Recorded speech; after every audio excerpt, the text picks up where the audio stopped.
दोस्तों टिंकू जो एक पानी पूरी बेचने वाला था, एक दिन उसे किसी अर्जेंट काम से गोरखपुर जाना था।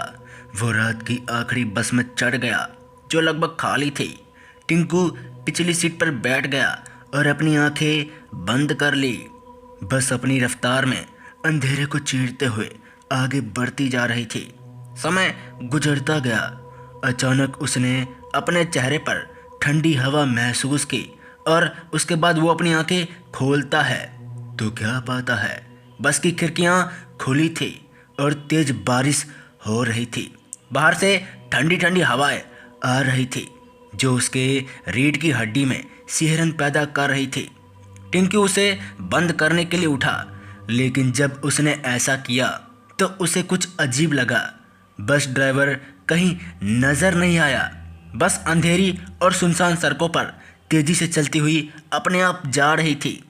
टिंकू को डर का एहसास हुआ और उसने बस से उतरने की कोशिश की, लेकिन दरवाजे बंद थे। उसने उन पर जोर जोर से प्रहार किया, लेकिन किसी ने उसकी आवाज़ नहीं सुनी। वो समझ चुका था कि वो भूतों की जाल में फंस चुका है और उस रात उसका बचना नामुमकिन है। उसने चारों ओर देखा और पाया कि बस में अचानक से बाकी कई लोग भी आ चुके थे, लेकिन वो सभी लोग शांत थे, कुछ रिएक्ट नहीं कर रहे थे। अब टिंकू बुरी तरह से प्रेतवादित बस में फंस गया था। तभी उसने कुछ ऐसा देखा जिसे देखकर टिंकू के हाथ पैर कांपने लगे। दरअसल उसकी आंखों के सामने अचानक से बस का ड्राइवर आ गया। बस ड्राइवर का चेहरा बहुत ही खौफनाक था। उसकी दोनों आंखें बहुत ज़्यादा लाल थी। उसके गर्दन के पीछे से खून बह रहा था।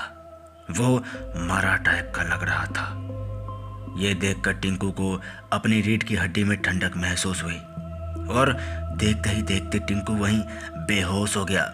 जब उसकी आंख खुली, अगली सुबह वह अस्पताल के बिस्तर पर लेटा पड़ा था। उसने अपने बगल में एक डॉक्टर को खड़ा देखा, जिसने उसे बताया कि एक राहगीर ने उसे सड़क के किनारे बेहोश पाया था।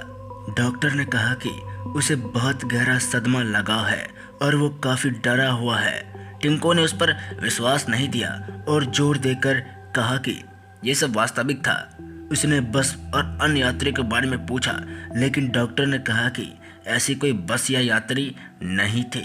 डॉक्टर ने कहा कि वो बहुत भाग्यशाली था कि वो उस रात बच गया। तो दोस्तों, उस रात टिंकू तो उस भूतिया बस से बच गया। ये उसके लिए बहुत अच्छा था। मिलता है ऐसी खौफनाक कहानी के साथ। तब तक के लिए जय हिंद, जय भारत।